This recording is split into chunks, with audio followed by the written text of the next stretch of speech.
Babita on learn NEET IIT JEE with Babita.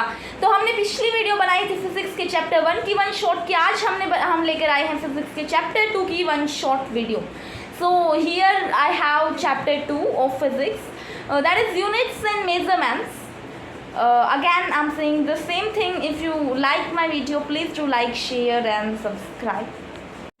Hello friends, so I'm back with chapter 2 of physics, that is none other than the units and measurements.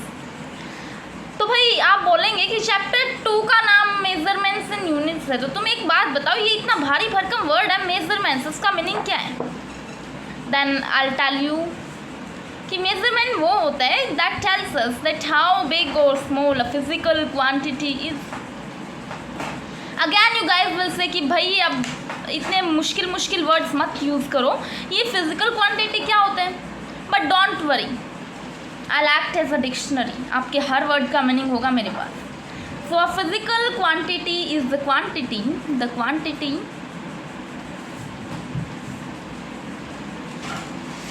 That can be measured. जिस quantity को हम measure कर सकते हैं in the terms of shape, size, volume, वो सारी quantities physical quantities हैं. अब उसको रिप्रेजेंट कैसे करेंगे हम मेज़र करके? So let that quantity be Q. So Q is equals to NU, where N is the numerical value, N is the numerical value and U is the unit of measurement of that quantity. Chapter का नाम है ना units and measurements. तो measurement का तो quantity that tells us how big और small a physical quantity is, and unit जो उस क्वांटिटी को रिप्रेजेंट करने के काम आती है दैट इज यूनिट. तो क्वांटिटी और यूनिट के बीच का क्या कुछ होता है? तो if numerical value of quantity increases, then the unit decreases. Means numerical value is inversely proportional to the unit.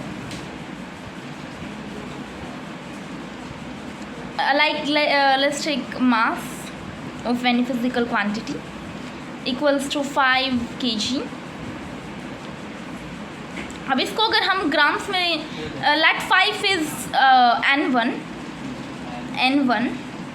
And kg is U1, then इसको अगर हम ग्राम्स में कन्वर्ट करते हैं तो let's take gram as U2 and कितना value आएगी तो हम नहीं जानते, तो let that be variable x, let that be N2. So here N2 U2 will be equal to N1 U1 is equal to N2 U2. अब इस हिसाब से इसे इस तरह देखो, like 5 kg is equals to 5000 of grams. तो 5 is smaller than 5000. इधर 5000 बड़ा है, लेकिन इधर ग्राम है जो ये छोटा हो गया. मीन्स kg अगर ग्राम में कन्वर्ट हुआ तो 5000 में कन्वर्ट हो गया 5, and kg is 100 times greater than gram and 5000 is 100 times smaller than 5. So this way N1, N and U are inversely proportional to each other. अब ये जो फिजिकल क्वांटिटी होती है ये दो टाइप्स की होती है. First is fundamental and the second one is derived. जो फंडामेंटल या फिर जो क्वांटिटी होती है फंडामेंटल, ये बेसिक क्वांटिटी होती है. It is independent of other quantities, it is independent of other physical quantities. Fundamental quantities जो होती हैं वो एक दूसरी फिजिकल क्वांटिटीज़ पर डिपेंडेंट नहीं होती, they are self dependent. Where is derived quantities are the quantities that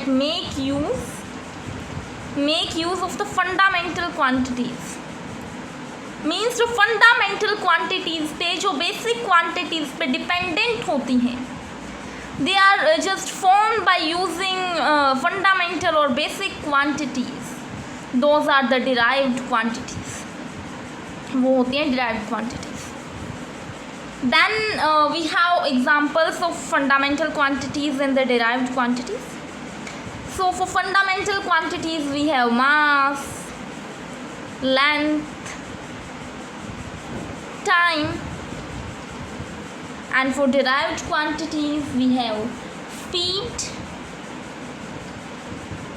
which is a distance upon time, or length upon time as we can call it. Then we have density, which is mass upon volume.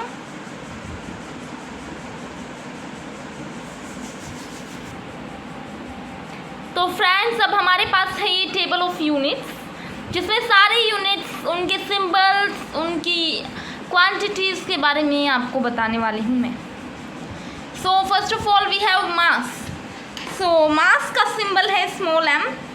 It's SI unit is kilogram, which is represented as kg. Then we have length, whose symbol is L.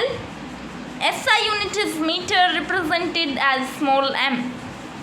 Then we have time, whose symbol is small t. SI unit is second, represented as small s. Then we have temperature, represented as capital T. Its SI unit is Kelvin, which is represented as capital K. Then we have luminous intensity, which is represented as I subscript small v. Unit is candela and represented as CT. Then we have electric current, represented as capital I. SI unit ampere, represented as capital A. Then we have amount of substance, represented as small n. SI unit mole represented as MOL. अब जो मास से लेकर हमारे amount of substance तक जो categories हैं, these are main units. Then here we have supplementary units, plane angle and solid angle. इनका कोई ख़ास तौर पे सिंबल होता नहीं है, बाकी एंगल को ऐसे रिप्रेजेंट कर दिया जाता है. सॉलिड एंगल को लाइक सॉलिड एंगल ऐसे रिप्रेजेंट कर दिया जाता है. Plane angles, SI unit is radian and SI unit symbol is RAD. And solid angle SI units to radian, whose symbol is SD. तो फ्रेंड्स अब इन सप्लीमेंट्री यूनिट्स के बारे में कुछ पढ़ लेते हैं हम. So there are two supplementary units. First is plane angle और 2D angle. The second one is 3D angle और सॉलिड एंगल. प्लेन एंगल जैसे कि हमने टेबल में पढ़ा था, प्लेन एंगल की यूनिट होती है रेडियन, सॉलिड एंगल की यूनिट होती है steradian. So let's take a plane angle first. तो in this plane angle we have this circle. इसकी ये कोई एंगल थीटा है and that is plane angle. ये जो पार्ट है, ये पार्ट है, ये आर्क है इस सर्कल का जो इस एंगल को कंस्टिट्यूट कर रहा है, which is between the two arms of this angle. And these two are the radii which are equal in length because they are the radii of the same circle. अब इसमें जो ये angle theta है that is gonna be arc upon radius. और जो इस angle theta की unit है, unit that is gonna be in radian, क्योंकि ये प्लेन एंगल है, it's not a solid angle. Then we have कि कितने, क्योंकि हमने डिग्रीज में पढ़े हैं अब तक एंगल्स, तो कितने डिग्री कितना रेडियन के हिसाब से आता है. रेडियन हमेशा पाई के साथ आता है, always with pi. Keep this in your mind, this is not worth skipping off. So plane angle और radian is always with pi. Pi ज़रूर होगा उसमें. So 360 degree is equals to 2 pi radian. जो ये 360 डिग्री है ये 2 pi radian के equal है. देन वी हैव कि 1 डिग्री कितने रेडियन के इक्वल होगा. So 1 degree is equals to 2 pi upon 360 radian. In simple form we can write it as pi upon 180 radian. This is 1 degree. So 30 degree will be equal to 30 into pi upon 180 radian. So it will be pi upon 6 radian. Then we have 60 degree. 60 degree will be 60 into pi upon 180 radian. That will be pi upon 3 radian. Then we have 45 degree. 45 degree will be 45 into pi upon 180 radian. That will be pi upon 4 radian. Then we have 90 degree. That will be 90 into pi upon 180 radian. That will be pi upon 2 radian or half pi radian.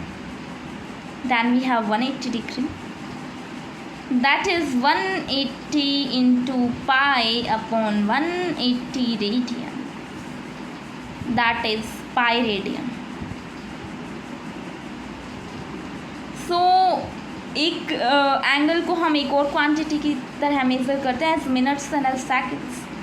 सो वो होगी कुछ ऐसे 1 degree is equals to pi by 180 radian is equals to 60 minutes.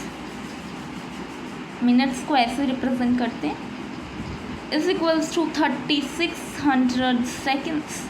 Seconds is represented by double dash, minutes is represented by single dash, और radian हमेशा पाई के साथ होता है. ये रेडियन नीचे नहीं, ये रेडियन यहाँ पे आना चाहिए. That friends we are done with the plane angle. अब हम स्टार्ट करने वाले हैं solid angle. So solid angle आखिर होती क्या है?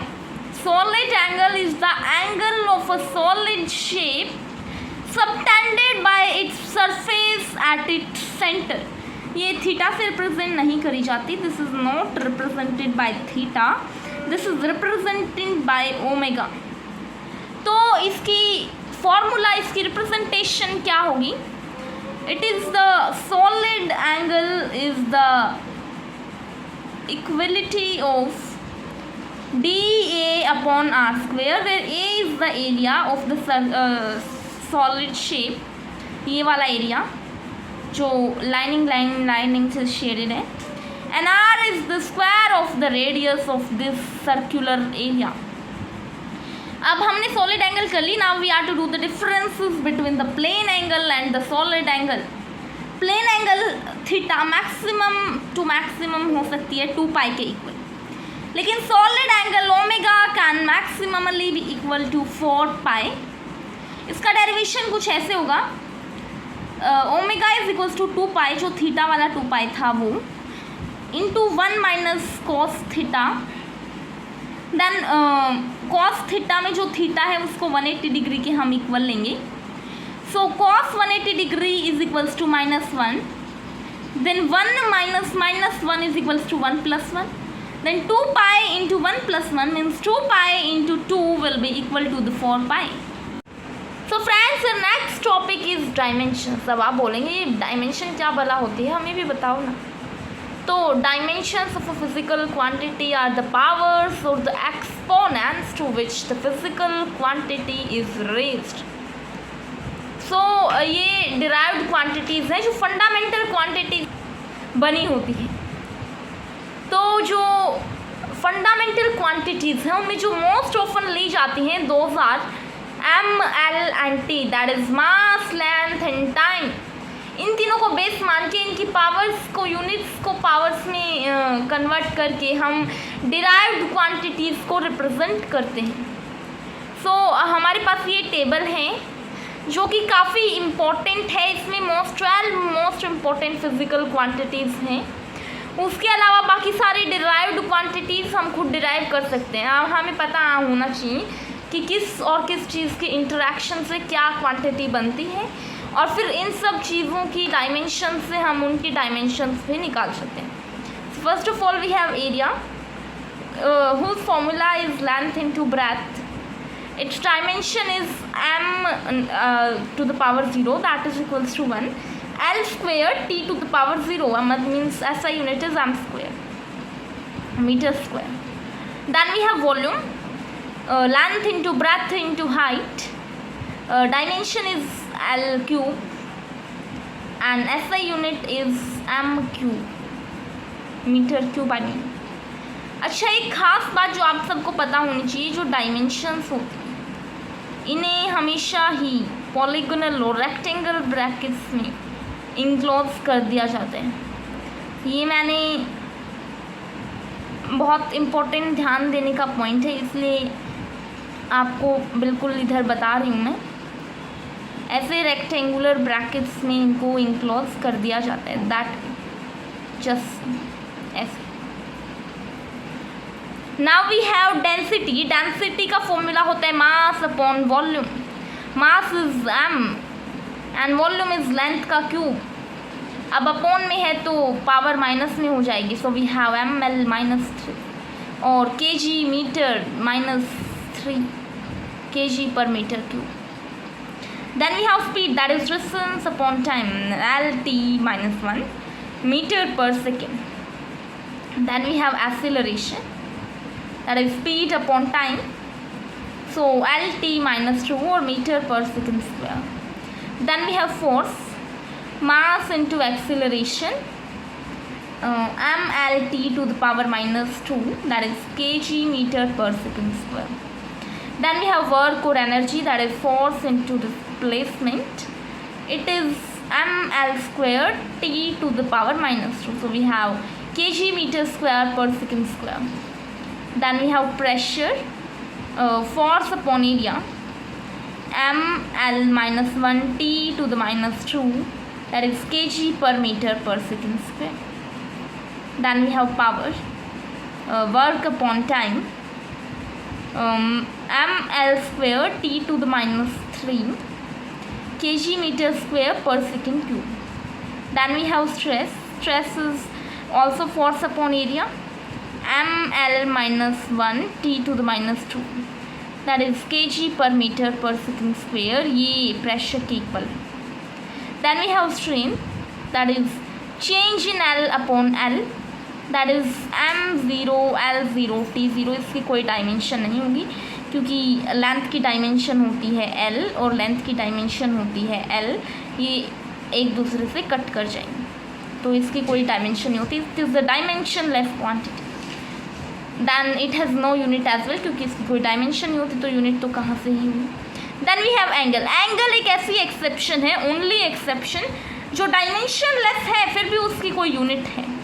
So angle is equals to arc upon radius. It is dimensionless, is I said it recently, and its unit is radian.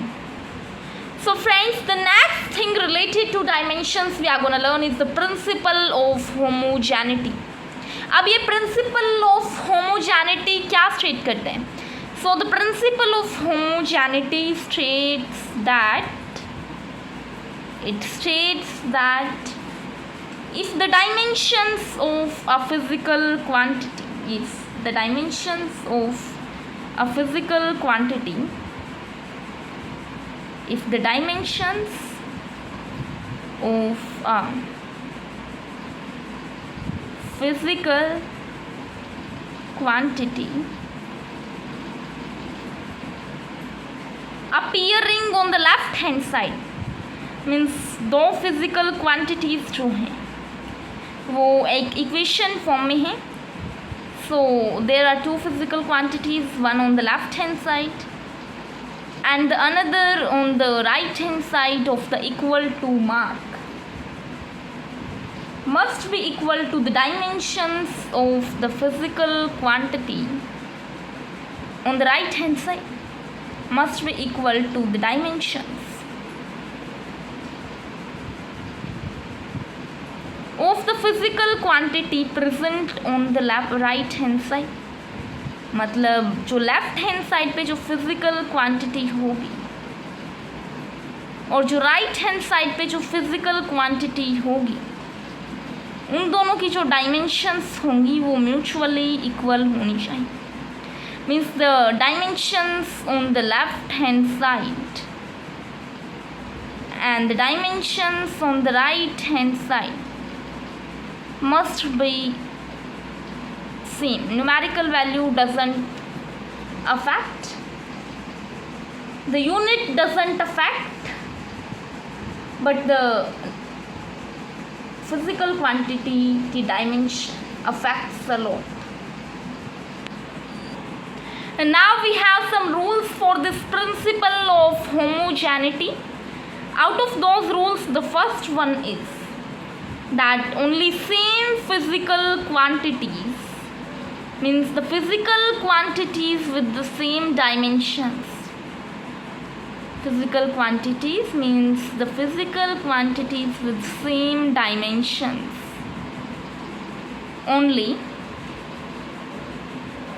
can be added or subtracted. Can be added or subtracted. Here we have it this way. Means L plus L is equals to L, for example, and L minus L is equals to L. L here stands for liter. Then ml plus ml is equals to ml, and ml minus ml is also equals to ml. Here ml stands for mass into length. Then the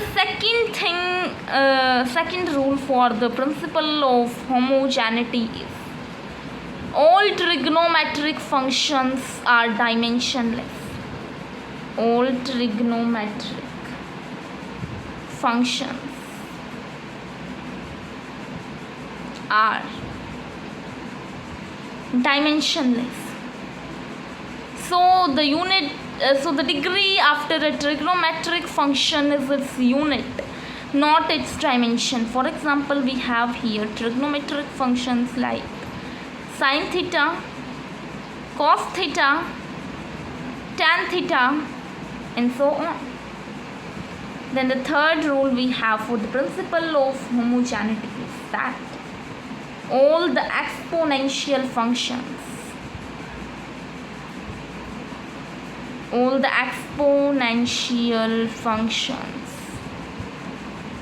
and logarithmic functions, so log के जो functions होते हैं, those are called as logarithmic functions. Exponential functions होते हैं e power x वाले और exp वाले. ये दोनों डायमेंशनलेस होते हैं. Dimensionless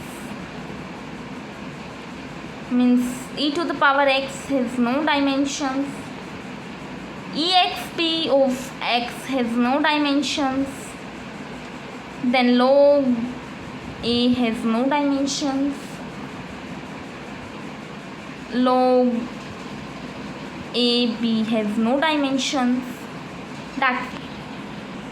Guys, now we have some most basic dimensions. So first of all, we have velocity or speed, that is lt minus 1.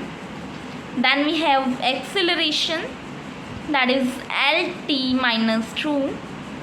Then we have force, that is mlt minus 2. ये सबसे basic dimensions हैं. If we know these, we can find out anything we want. And the fourth one with these is the work, that is ml square t minus 2.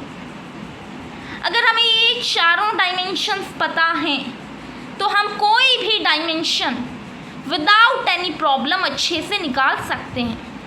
Then the next thing is why do we need dimensions at all. हमें ज़रूरत ही क्यों पड़ती है dimensions की. So in different types will understand the use of these dimensions. So first of all is checking the correctness. Correctness किसकी, addition subtraction की? अरे नहीं भाई, checking the correctness of equation.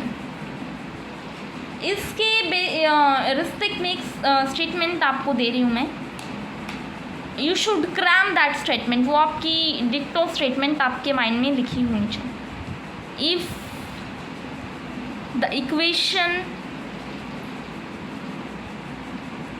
Is dimensionally consistent, अगर कोई equation dimensionally consistent है,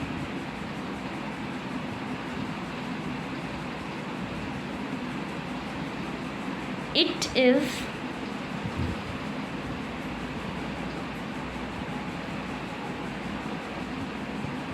is not, it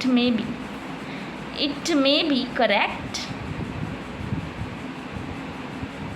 क्योंकि ज़रूरी तो नहीं है ना डायमेंशनली करेक्ट हो तो इक्वेशनली भी करेक्ट हो। ये एग्जांपल के थ्रू मैं आपको बताऊंगी अभी after this statement. But if it is dimensionally inconsistent, if it is dimensionally inconsistent, मतलब वो डायमेंशनली गलत हो, डायमेंशनली रॉन्ग और incorrect, then it is sure that the equation is incorrect. फिर तो वो पक्का गलत हो गया। अगर डायमेंशनली इनकंसिस्टेंट हो गई तो वो पक्का गलत हो गई। अब मैंने बताया कि अगर वो डायमेंशनली कंसिस्टेंट है तो वो मे बी करेक्ट होगी। अब आप लोग सोचेंगे मे बी करेक्ट कैसे होगी, असली में वो तो होनी ही करेक्ट चाहिए, डायमेंशनली कॉन्स्टेंट है भाई। लेकिन आपके लिए एक एग्जाम्पल है, हाफ mv² प्लस mgh का। तो mv² है जो, वो तो है ml2 t-2, और जो mgh है ये अलग अलग इक्वल साइन के अलग अलग हैंड साइड के वो साथ लेकर कर रहे हैं हम। So it will also be ml2 t-2। लेकिन इसके आगे यदि हम 5 लगा देंगे, 5mv² हो जाएगा प्लस mgh। ये एनर्जी की इक्वालिटी है। तो एक बात बताओ भाई, डायमेंशनली इनकरेक्ट थोड़ी होगी mv² और mgh, ये दोनों एक दूसरे के इक्वल तो तब भी रहेंगे ना। लेकिन रियलिटी में न्यूमेरिकली ये 5 की जगह पे हाफ आना चाहिए। सो मे नोट वाली थियोरी यहाँ का। अब ये जो चेकिंग द करेक्टनेस वाली एप्लीकेशन है, इसके लिए आपके लिए एक एग्जांपल लेकर आई हूँ मैं। S is equals to ut plus half at²। इसको चेक करना है through the method of dimensions कि ये करेक्ट है या नहीं। तो S तो हमारी है LHS and ut plus half at² is the right hand side. तो इस हिसाब से LHS is equals to S is equals to L, इस तरह ऐसे dimensional is equals to L है कि नहीं, है ना। Now we have RHS here, RHS, so it is UT। जो हाफ है ये तो लिया ही जाएगा ऐसे नॉर्मली डिफरेंट, लेकिन पहले हम UT को देखते हैं, at² को बाद में देखें।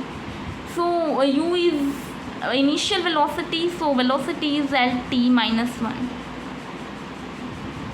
into t²,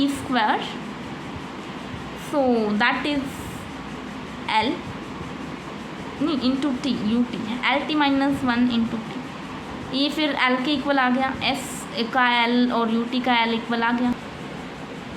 अब हमारे पास at², हाफ तो कांस्टेंट है तो we are to skip that, सीधी सी बात है। अब हम at² लेते हैं, सो a इज़ Lt-2 और जो t² है वो ऐसे आएगा, तो इससे ये cancel out. So again we have L, so L is equals to L plus L। जो ये है L प्लस L, हमने प्रिंसिपल ऑफ होमोजेनिटी में देखा था कि L प्लस L जब हम कर रहे थे तो उधर L ही लिख रहे थे। उसे 2L नहीं लिख रहे थे क्योंकि ये वैल्यू है जो ये डायमेंशन है, और अगर 2L लिखते तो 2 उसके आगे का कॉन्स्टेंट बनता, and in the case of dimensions the constant has no role, constant हो या ना हो, no difference does it make. So RHS भी L के ही इक्वल आया, तो L is equals to L, so LHS is equals to RHS, so the equation is dimensionally correct। अब ये तो हम अच्छे से जानते हैं कि भाई ये इक्वेशन मोशन की इक्वेशन है और ये न्यूमेरिकली भी करेक्ट है, लेकिन अगर हमें पता नहीं होता कि न्यूमेरिकली करेक्ट है तो डायमेंशनली करेक्ट प्रूव होने से ये प्रूव नहीं हो जाता कि इक्वेशन न्यूमेरिकली भी करेक्ट है। So guys, we've taken the example of the numerically correct equation. Now we are taking another example that will depict a numerically incorrect equation. खैर मैंने बहुत बड़ी गलती की आपको ये पहले से बता के कि ये इक्वेशन डायमेंशनली इनकरेक्ट होने वाली है, बट डजंट मैटर, अब इसे सॉल्व करके भी बता देती हूँ। तो this is the LHS and this is the RHS। तो ये v स्क्वायर और u स्क्वायर दोनों ही वेलोसिटीज़ हैं, so we have velocity as L t minus 1 and again u square is also a velocity, so it is L t minus 1। इस बार हम कच्चे खिलाड़ी नहीं हैं, इस बार हम देखो तो L t minus 1 और L t minus 1 को एक ही साथ लिख लेंगे स्टार्टिंग से सॉल्यूशन के बाद। तो ये 2 तो कांस्टेंट है, इसको स्किप ही कर देते हैं। Now we have L upon L t minus 2, तो ये हमारी L t minus 1 आ रही है, L से L cancel out, t minus 2 ऊपर जाके प्लस कर, तो L t minus 1 is not equals to t square, so LH is not equal to RHS, so equation is dimensionally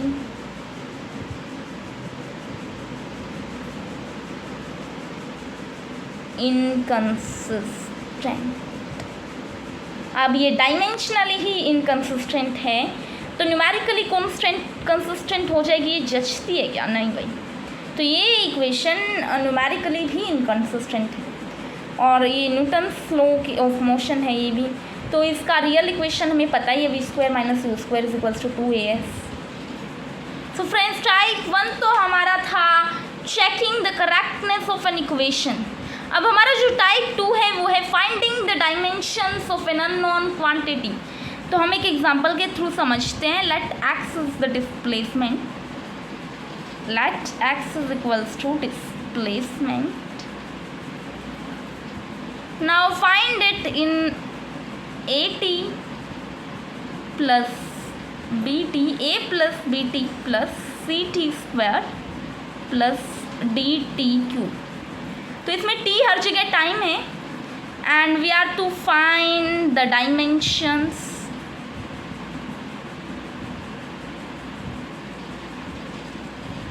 of a b c and d। तो क्योंकि a और bt और ct square और dt cube ये चारों addition में हैं, तो a is gonna be equal to bt is gonna be equal to ct square is gonna be equal to dt cube, and all of them are gonna be equal to x। Numerically तो चाहे कोई सा भी equal ना हो, लेकिन dimensionally सारे equal होंगे।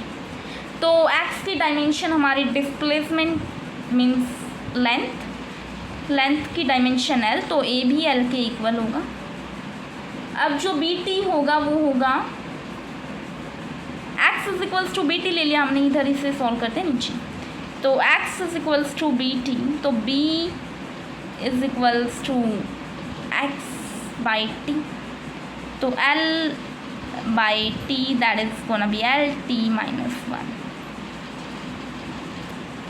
अब जो हमारा x है वो ct स्क्वायर के भी इक्वल होने वाला है, so c is equals to x upon t square equals to L upon t square, that is gonna be equal to L to the minus 2. Then we have x again equal to dt cube, So d is equals to x upon t cube, that is L upon t cube, that is gonna be LT to the minus 3. तो किसी भी unknown quantity यानी a, b, c और d की value निकाली है हमने through the method of dimensions. So dimensions are equally important in finding the value of something as they are in proving something equal. अब फ्रेंड्स आप बोलो मुझे कि जो डिस्प्लेसमेंट वाला क्वेश्चन बताया है उसमें मज़ा नहीं आया. काफ़ी आसान क्वेश्चन था, वो तो बहुत आसान लगा हमें, वो तो चुटकी भर में सॉल्व कर दिया हमने. हम अच्छे फिजिसिस्ट हैं तो कोई आसान सा क्वेश्चन नहीं करने वाले हम तो कोई ट्रिकी सा क्वेश्चन करने वाले हैं. तो डोंट वरी, मैं आपके लिए ट्रिकी क्वेश्चन भी लेकर आई हूँ. गुस्सा क्यों होते हैं? तो हमारे पास इधर ये क्वेश्चन है that velocity is equals to omega A cos omega T minus K X. ये कोस का थीटा है, omega T minus K X, और हमें वैल्यू निकालनी है ओमेगा अपॉन के की. तो क्योंकि हमें पता है कि कोस के सारे फंक्शंस जो होते हैं वो डायमेंशन लेस होते हैं. So cos of omega T minus K X is equals to m to the 0, l to the 0 and t to the 0. तो ये omega T minus K X हो जाएगा. तो omega T is equals to K X. So omega by K हो जाएगा T by X के equal, not T by X के equal, ये हो जाएगा एक्स बाई टी के इक्वल. आई एम सॉरी, ये एक्स बाई टी के इक्वल हो जाएगा. तो एक्स बाई टी की जो फंक्शंस होंगे वो होंगे एल बाई टी. तो जो ओमेगा बाई के हो जाएगा वो हो जाएगा एल टी माइनस 1. तो ये लो भाई, ये निकल गई. ट्रिकी लग रहा था तुम्हें ये क्वेश्चन, बताओ भाई. हमारे फिजिसिस्ट ने तो 1 मिनट में सॉल्व कर दिया ना. आसान क्वेश्चन हैं सारे, डायमेंशंस हार्ड है ही नहीं. अब हमने टाइप 1 और 2 तो कर लिया, अब हम टाइप 3 पे आते हैं जिसका नाम है डराइविंग एन एक्सप्रेशन. अब आप बोलोगे कब से टाइप कराते जा रहे हो, कितनी थियरी कराओगे, बट टेंशन मत लो, ये लास्ट टाइप. अब इधर हमारे पास ये क्वेश्चन है डराइविंग एन एक्सप्रेशन का. ये भी तीसरा एप्लीकेशन है अपने डायमेंशंस का. तो इसमें एक एक्सप्रेशन हम डिराइव करने वाले हैं. अब हमारा ये क्वेश्चन है that an object of mass m moves in a circle, experiences a force which depends on mass of object, velocity of object and force radius of object, force नहीं the radius है, and radius of object. अब तुम एक बात बताओ, मैंने इन सबको underline क्यों किया है? इसलिए क्योंकि मुझे डूडलिंग करने का शौक है. अरे नहीं यार, मुझे डूडलिंग करने का शौक नहीं है, ये मेन पॉइंट्स हैं क्वेश्चंस के. और इस टाइप के क्वेश्चंस में क्वेश्चन के मेन पॉइंट मतलब जो क्वेश्चन में गिवन है और जिस पे डिपेंडेंट है, मीन्स जो निकालना है और जिस पे डिपेंडेंट है, उनको अंडरलाइन नहीं करोगे तब तक समझ नहीं आएगा क्वेश्चन. तो इसलिए इनको अंडरलाइन करना तो महा इम्पॉर्टेंट है. अब हम इस हिसाब से लिखते हैं फोर्स, जो सबसे पहले आएगा जो एक्सपीरियंस होगा उसको इधर राइट हैंड साइड करेंगे प्रोपोर्शनलिटी के साइन में, और फिर इन सब को लिख लेंगे मास, वेलोसिटी एंड रेडियस होता है जो ये आर. तो इन सब की पावर्स लिख देंगे ए बी एंड सी.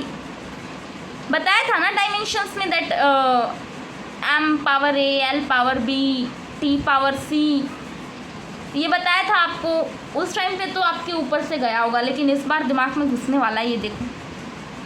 तो ये F is equals to K M A V B and R C, ये पावर्स में.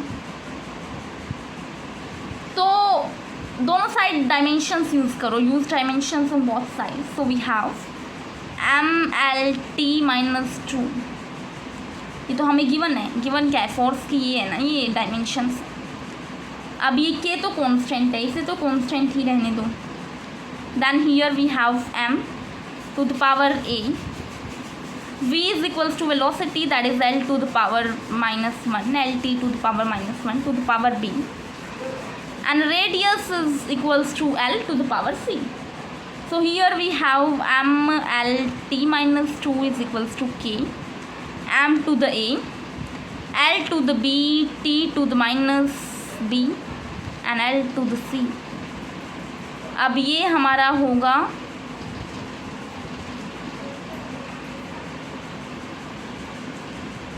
ये डेसिमल्स नहीं है, ये मल्टीप्लिकेशन का साइन है। फिजिक्स में यही मल्टीप्लिकेशन का साइन होता है। तो here we have it, it is m to the a, l to the b plus c and t to the minus b। आ गया ना mlt की फॉर्म में। अब इधर ये इसकी पावर 1 थी, के तो कांस्टेंट है, लीव के। अब इधर हमारी a है जो ये 1 के इक्वल होगी, क्योंकि m की पावर इधर a है, a is equals to 1 and b plus c is also equals to 1 and minus b is equals to -2, t की -3 और ये इसका -2। So minus minus cut, b 2 के इक्वल हो गया, a 1 के इक्वल, जो आते जाए उनको मार्क करते जाओ, b 2 के इक्वल। अब c, तो 2 + 1 is equals to 1, 2 + c is equals to 1, so c is equals to 1 - 2, then c is equals to -1। ये आ गया। तो a आया 1 के इक्वल, b आया 2 के इक्वल, c आया -1 के इक्वल, आ गया। अब इधर इस इक्वेशन में इसे पुट कर दो, इसके ma वाली equation. So f is equals to k m to the power 1 l to the power b plus c था तो हमारा 1 again and t to the power -2। इधर हम इसे लिखने वाले हैं हमारे m v और r की फॉर्म में। तो f is equals to k into हमारा जो m था उसकी पावर a थी, सो m की पावर 1, देन जो v की पावर थी वो थी b, तो v to the power 2 और जो r की पावर थी वो थी c, so r to the power -1। So here we have f is equals to k mv² upon r। ये वैल्यू होगी हमारी f की, हो गई ना f derive through m v and r। तो ये हमारे तीनों टाइप्स यहाँ हो जाते हैं डायमेंशंस के complete. So friends, leaving behind the dimensions we are on another important topic, that is the order of magnitude. So here कोई भी क्वांटिटी है q that is represented in the form of a into 10 to the power b। तो ये जो हमारी कोई भी physical quantity है ये रिप्रेजेंट करी जाती है इन the form of a into 10 to the power b। So order of the magnitude के कुछ रूल्स होते हैं। तो जो फर्स्ट रूल है वो ये है, if a is between 0 and 5 then order of magnitude is b, then order of magnitude is equals to b। Then the second rule is, if a is greater than 5 then the order of magnitude is b plus 1। भाई ये तो rounding off वाला ही system हो गया। अब magnitude के orders में भी राउंडिंग ऑफ करने लगे ये लोग। अब हम किसी एग्जांपल से समझते हैं। So first of all we have v is equals to 3 × 10 to the power 8 metre per second. इसका ऑर्डर है 8, क्योंकि 3 जो है वो 0 और 5 के बीच में है। एक सेकेंड एग्जांपल लेते हैं। तो m is equals to 9.1 × 10 to the -31 kg। तो इसमें जो ऑर्डर ऑफ मैग्नीट्यूड होगा वो होगा -31 + 1 दैट इज़ -30, क्योंकि जो 9.1 है that is greater than the 5, a is greater than 5। तो ऑर्डर ऑफ द मैग्नीट्यूड होगा -31 + 1 means b + 1 according to the rule number 2।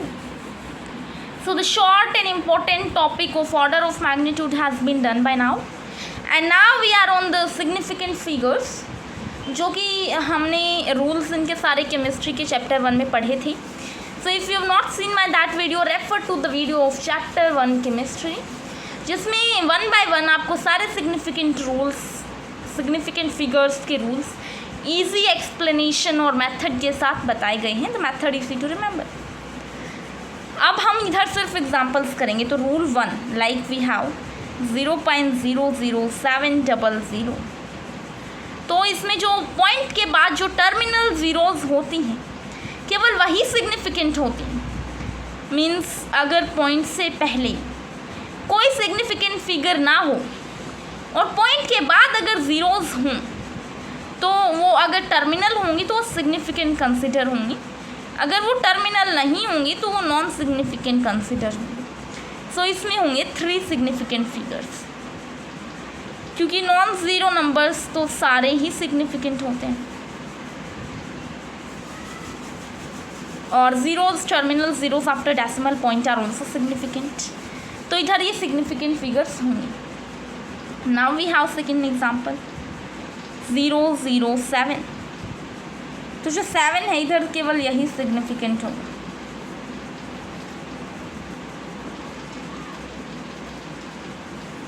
जो ये 00 हैं ये नॉन सिग्निफिकेंट होंगे, क्योंकि ये ना तो किसी 2 सिग्निफिकेंट डिजिट्स के बीच में है, ना ये पॉइंट के बाद की टर्मिनल ज़ीरोज़ हैं।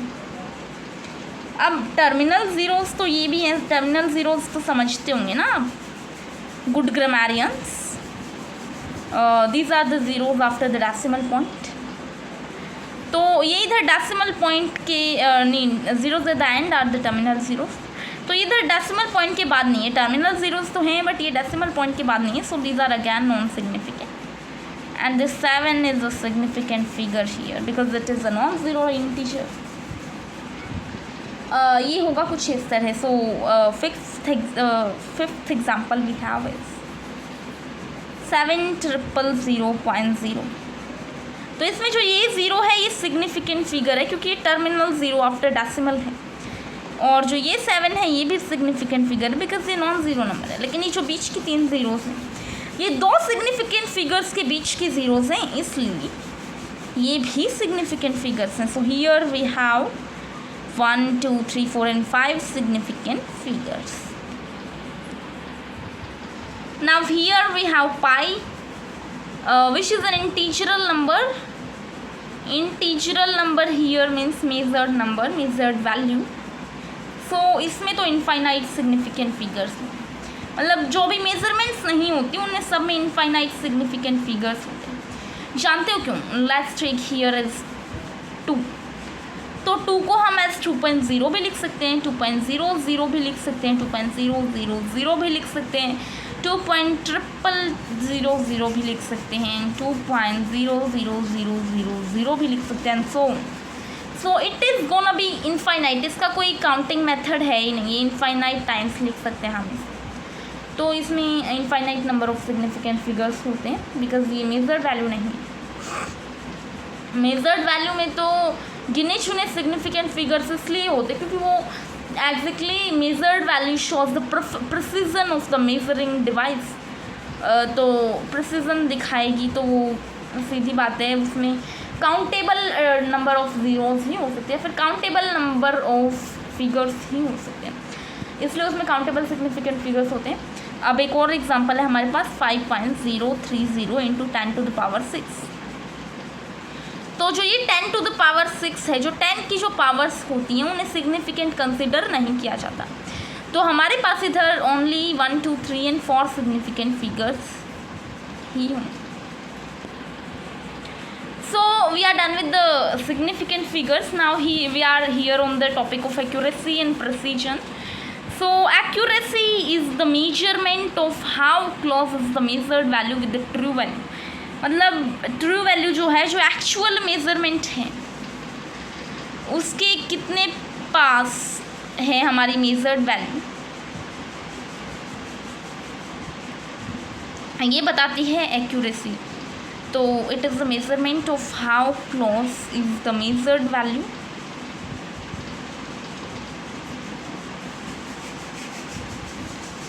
with the true value. This is accuracy. After accuracy we have with us precision.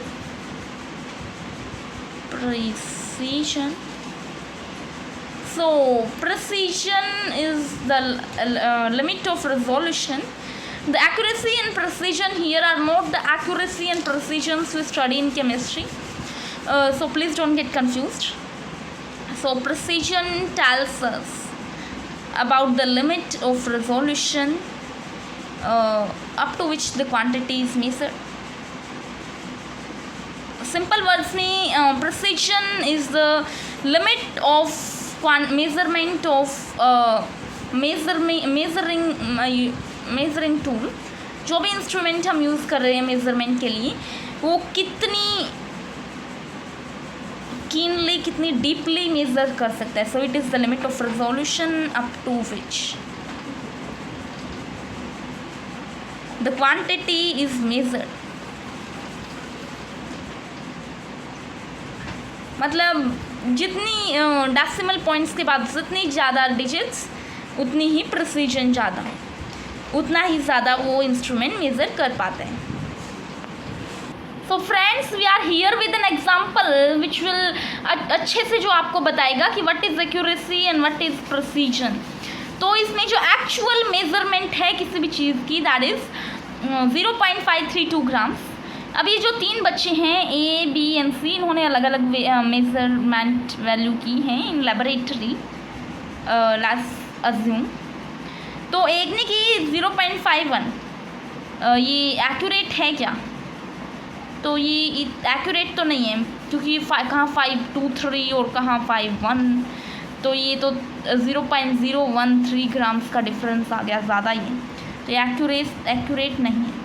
अब इन दोनों को देख के लगाएं तो ये इनके डेसिमल पॉइंट के बाद 3 ज़ीरोज़ हैं, मतलब डेसिमल के बाद 3 डिजिट्स हैं, लेकिन इसमें 2 डिजिट्स हैं, तो ये प्रिसाइज तक नहीं है, ये बेचारा कुछ नहीं है, ना एक्यूरेट है ना प्रिसाइज है।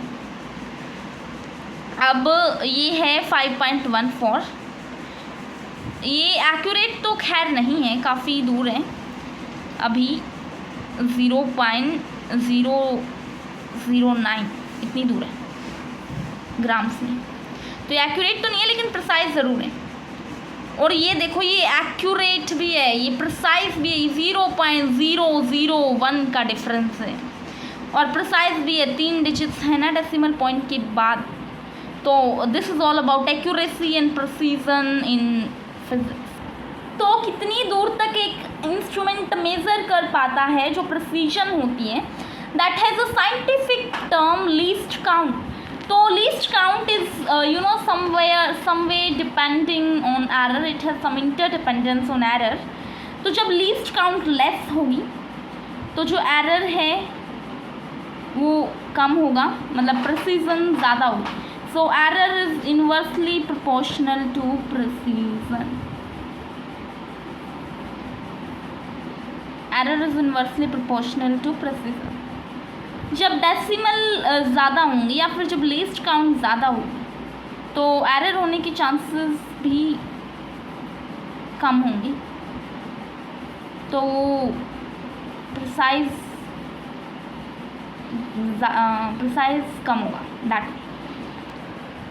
अब हमने मैथमेटिकल ऑपरेशंस करनी है, addition and subtraction of significant figures. So when it comes to addition and subtraction, so हम देखते हैं कि किस नंबर में, मीन्स जो जिन 2 नंबर्स को ऐड या सब्ट्रैक्ट किया गया है, मीन्स जितने नंबर्स को ऐड या सब्ट्रैक्ट किया गया है, उनमें सबसे कम डेसिमल नंबर कौन है, मीन्स सबसे कम डेसिमल नंबर किसके हैं।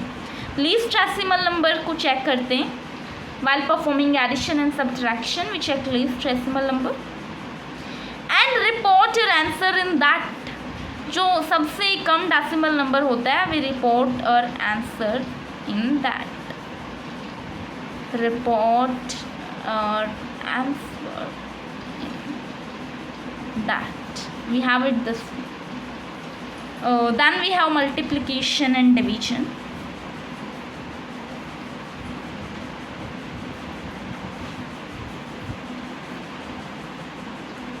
And division. So while performing multiplication and division, we check least significant figures, the number which has least significant figures, उसमें डेसिमल का कोई रोल नहीं होता, we report our answer in that, report answer in that way. So now we have addition and subtraction. So addition and subtraction, इन 3 numbers को add और subtract करना है, तो हम ऐड कर लेते हैं, एक काम करते हैं. Subtraction will be more difficult than addition because these are 3 numbers. तो हम ले लेते हैं इधर ये ऐसे, इनको पहले एडिशन परफॉर्म करते हैं. So here it will B 8 and 4 and 6, 3, 9, 3, 12 carry to the 1. So 7 into 9 and 3, 9 and 4, 13. So it is 13.248. ये हमारा आएगा, इनका तीनों का एडिशन करेंगे तब. लेकिन हमें तो इनको एज अ सिग्निफिकेंट फिगर दिखाना है, तो ये हमारा होगा ऐसे कुछ सबसे कम डिजिट्स होते हैं डेसिमल नंबर. ये 1.6 means to the 1 place after decimal. So here we have 13 grams. लेकिन अगर हम मल्टीप्लिकेशन लेते हैं, so here we have 1.7 into 2.002. तो इन दोनों को अगर हम मल्टीप्लाई करेंगे तो हमारा आंसर आएगा 34034. और डेसिमल पॉइंट के बाद कितनी डेसिमल पॉइंट के बाद डेसिमल आएगा? तो 1, 2, 3 and 4. So here we have it this way. तो इसमें सिग्निफिकेंट फिगर्स काउंट होते हैं. तो सिग्निफिकेंट फिगर सबसे कम 1.7 में है. So here we have it is 2 significant figures. तो 2 सिग्निफिकेंट फिगर्स के बाद में इसे कर दिया जाएगा. So here we have it as 3.4. So the concept of multiplication and division of these significant figures, I mean the processes of these significant figures has been done, and we are on the errors now. So what actually errors are is, errors are the difference between the true value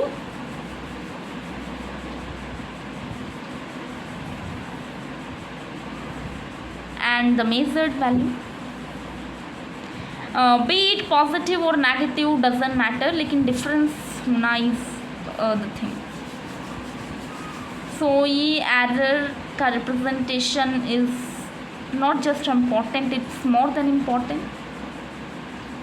So you should cram it in your head, just glue it inside your brain. This is gonna be used for a long time in your +1 and your +2.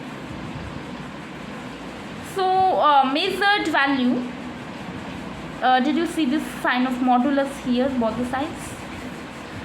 This represents that be the difference positive or negative doesn't matter, वो हमेशा positive ही लिखा है. So measured value is equals to true value plus minus error. True value plus error is when the true value is smaller than the measured value, and true value minus error is when true value is greater than the measured value. So let R be the true value and the delta R be the error. So R plus minus delta R is equals to measured value.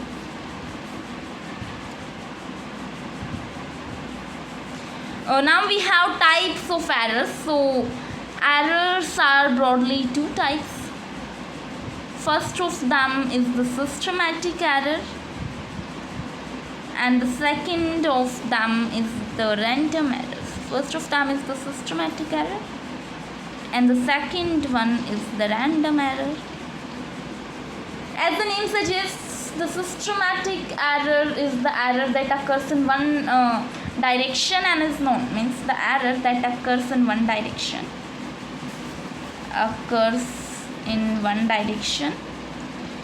means due to any one factor or more than one factor, but that is known, and that factor is constant as well. Then we have random error. It is the error that occurs randomly. पता है हमें नाम suggest कर रहा है, that occurs randomly and is unknown to us. A systematic error can be the error due to some quantity, some measuring tool like इसको कम करने के लिए we can use vernier caliper, we can use screw gauge, जिसके बारे में you learn later on. And to eliminate this error or minimize this error, we can use a large number of observations and then aggregate them to find the possibly true value. So here we are taking 5 observations of time. So let them be as 2.63 seconds, 2.56 seconds, 2.42 seconds, 2.71 seconds and 2.80 seconds. जो error के questions होते हैं इनको कैसे solve करते हैं ये मैं आपको इसमें बताने वाली हूँ. So here let's take mean of all these observations. So here we have 2.63 plus 2.56 plus 2.42 plus 2.71 plus 2.80 whole divided by 5. So इसका जो ये टी मीन है ये आएगा 2.62 seconds. Let this T mean be the true value. जो हमारा T mean आता है उसे हम ट्रू वैल्यू लेट करते हैं. Here it is this way. Then एक एक एब्सोल्यूट एरर एक एक में हम कैसे निकालते हैं. So absolute error of T1 is equals to T mean minus T1. So here we have 2.62 minus 2.63. So it is 0.01 second. Delta T1. That is absolute error in T1. Then we have absolute error in T2. That is 2.62 minus 2.56. That is 0.08 seconds.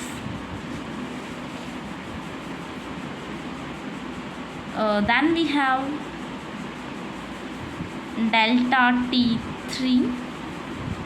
That is 2.62 minus 2.71. That is 0.08 seconds. Then delta T4, absolute error in T4, we have 2.62 minus 2.42. That is 0.21 seconds. Then we have delta T5, that is 2.62 minus 2.80. That is 0.18 seconds. तो हमारे पास सारे absolute errors आ चुके हैं. अब हम इन सारे absolute errors का mean absolute error निकालेंगे. So we have 0.01 plus 0.06 plus 0.20 plus 0.09 plus 0.18 upon 5. So here we have delta T mean, that is mean absolute error, that is 0.01 second.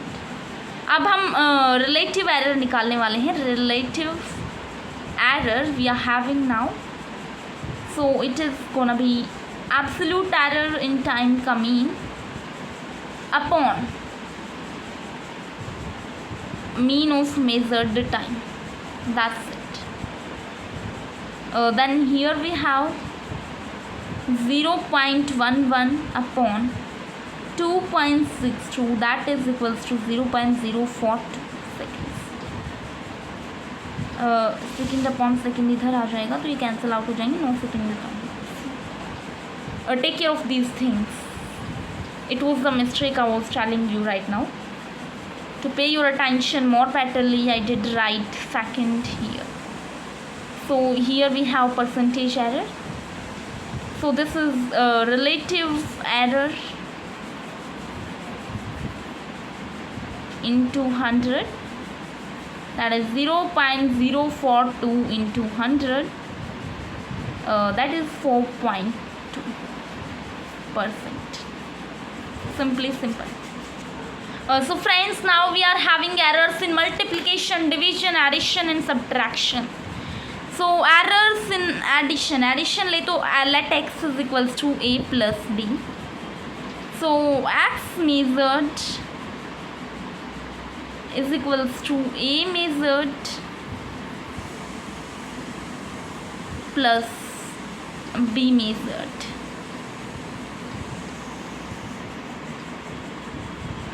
Then we have, क्योंकि हमने measurement की तो उसमें कुछ error भी आया होगा, तो एरर को इसमें ऐड करते हैं, ऐड सब्जेक्ट करते हैं. तो x plus minus delta x और x plus minus change error in x, then a plus minus error in a plus b plus minus error in b. So क्योंकि x a plus b के equal है तो a plus b से x हो गया cancel. Here we have delta x is equals to delta a plus delta b. So this is gonna be the absolute error in addition. Absolute error in addition. So after this we have errors in subtraction as well. So here x is equals to a minus b. X is equals to a minus b. Then x measured will be a measured minus b measured. Actual value और जो measured value है उन दोनों का relation तो same ही होगा ना भाई. एक 3 सेंटीमीटर की है कोई वैल्यू और ये 4 सेंटीमीटर की है, तो हम इसे मेज़र करें तो 3.01 आ रहा है, 4.02 आ रहा है, लेकिन एक्चुअली में ये वैल्यू, लेकिन हमारे जान में तो यही वैल्यू है ना, हम तो यही मान रहे हैं, इन्हीं को एक्चुअल वैल्यूज़ मान रहे हैं. तो this way x measured will be measured. अब इसमें क्योंकि ये एक्चुअल वैल्यूज़ नहीं है तो इसमें कुछ ना कुछ एरर भी होगा.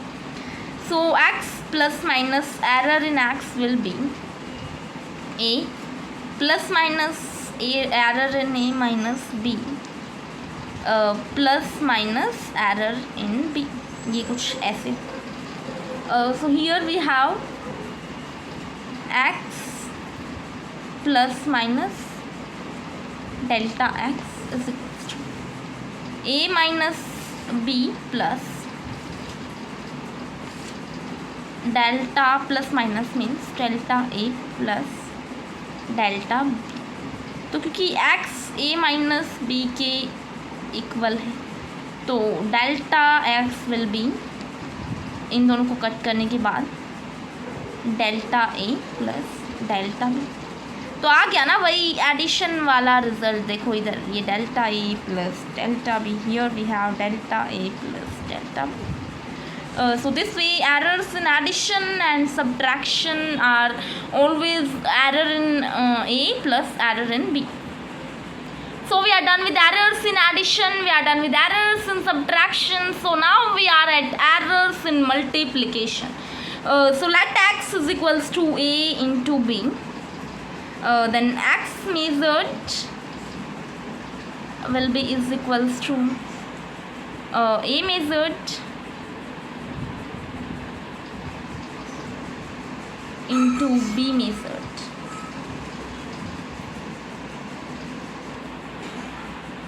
Then x plus minus error in x will be equals to a plus minus error in a into b plus minus error in b.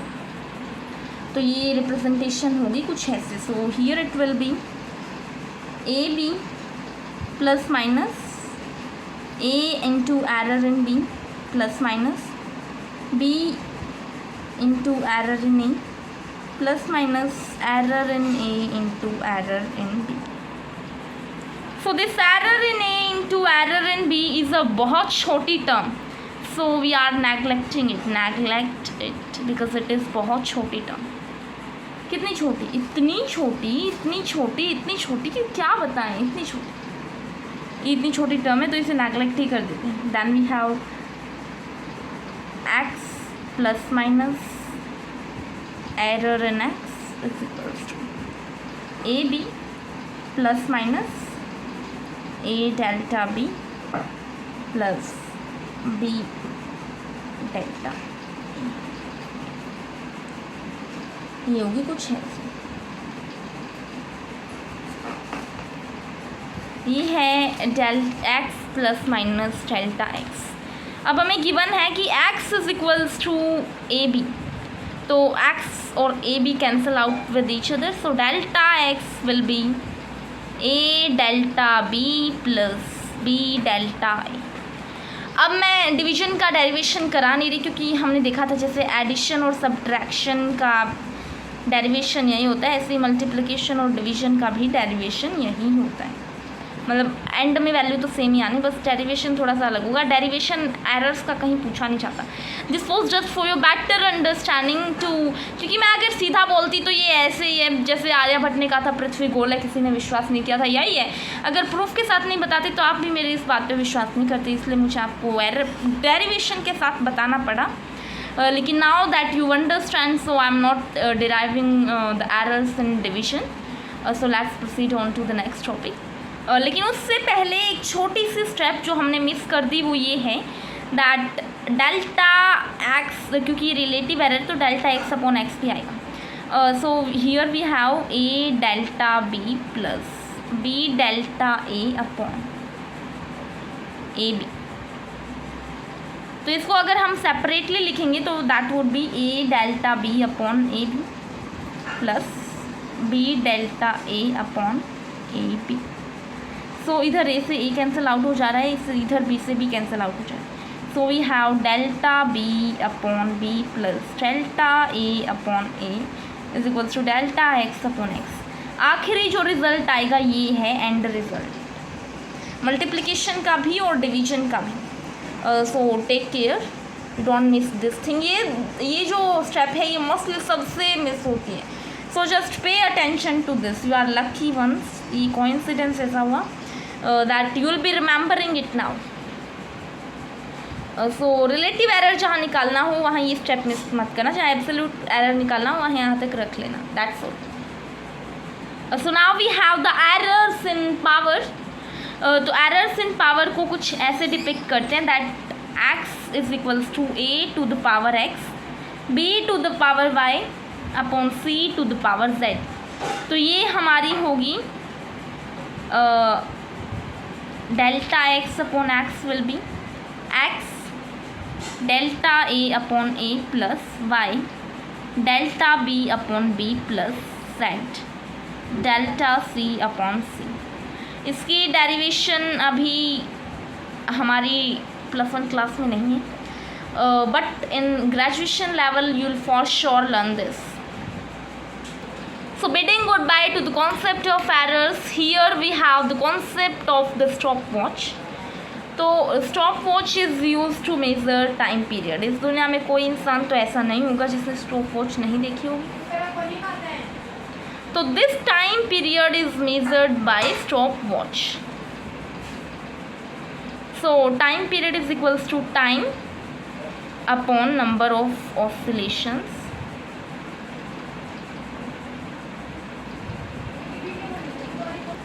Let this t is equals to t upon n be equation 1. So here we have delta t is equals to delta small t upon n, that let that be equation 2. So here we have it as dividing 1 by 2, equation 1 को equation 2 से divide करना है।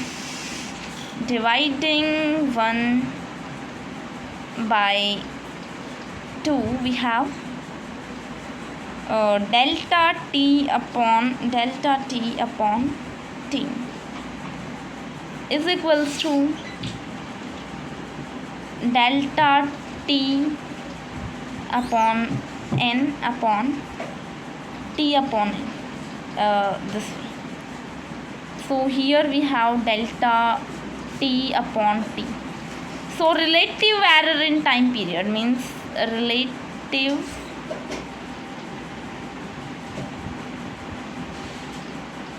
error in time period is equals to the relative error in time. Relative error in time. So here I have with you a point to be noted, that error analysis is applicable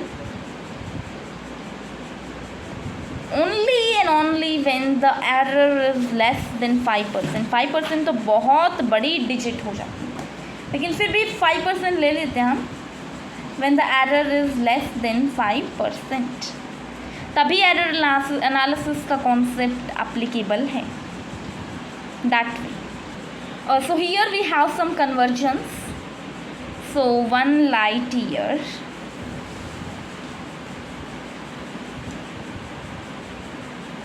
it's not exactly year है तो time लिख दिया that way. Light year is the distance traveled by light from sun to earth. So 1 light year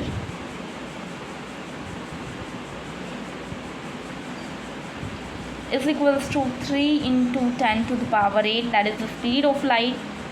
और एक साल में कितना travel करेगी? सो 365 days into 24 hours into 60 minutes into 60 seconds. So 1 light year is gonna be 9.46 into 10 to the power 15 meters approx. Now we have astronomical unit AU. It is the distance between the sun and earth.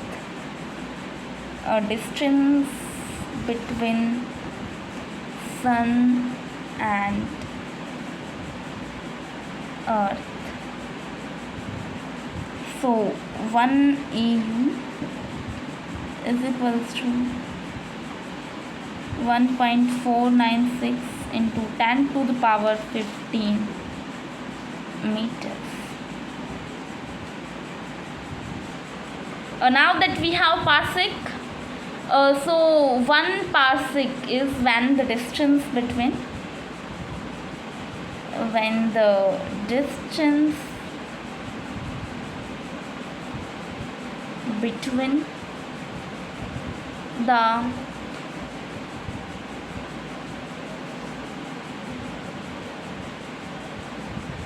observer and earth is when the distance between the observer and the earth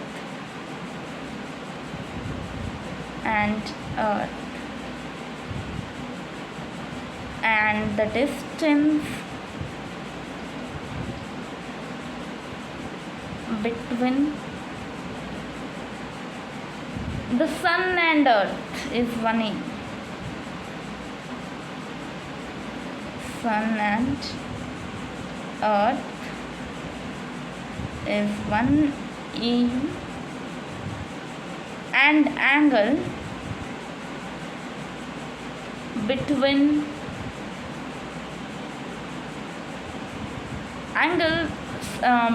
the angle subtended between, तो क्योंकि ये दो चीज़ों के बीच में नहीं, angle subtended at earth is 1 arc second. सो ये मैंने आपके लिए पार्सेक का डायग्राम बनाया. So this is the sun and this is the earth. Sun और अर्थ के बीच में जो डिस्टेंस है दैट इज 1 एस्ट्रोनॉमिकल यूनिट, और जो ऑब्जर्वर और सन और ऑब्जर्वर और अर्थ के बीच में जो डिस्टेंस है दैट इज 1 पार्सेक. और जो ये जो डिस्टेंस है, जो एंगल फॉर्म हो रहा है एट द सेंटर और एट द ऑब्जर्वर, ये है 1 आर्क सेकेंड. तो इस हिसाब से एक पार्सेक बनता है, और एक parsec is equals to 3.08 into 10 to the power 16 meters. Now we have measurements of length. So there are two methods for measurement of length. First of one is direct method. So there are three methods in these. We have meter scale, which can measure up to 10 to the power minus 3 meter to 10 to the power 2 meters. And then we have vernier caliper. Vernier caliper, it is nearly 10 to the minus 4 meter. Then we have screw gauge, which is nearly 10 to the minus 5 meter. Now that we have indirect method, so first of all we have volumetric method.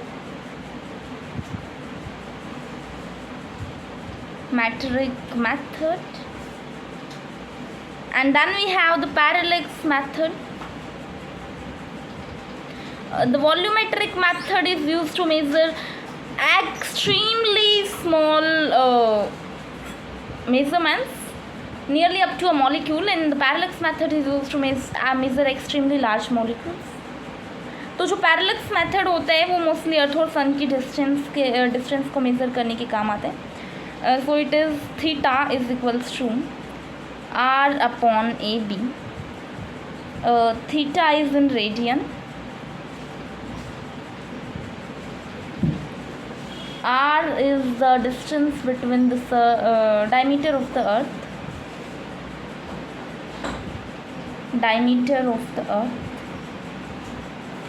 And AB is the distance between sun and earth.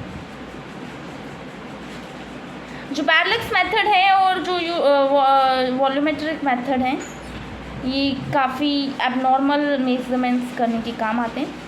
Volumetric method में oleic acid method used होता है और जो पैरेलक्स method है उसमें ये सन और अर्थ का डिस्टेंस वाला मेथड यूज़ होता है. ये फॉर्मूला यूज़ होता है. I mean that's all about this chapter. The chapter is end. Bye bye. Meet you in my next video.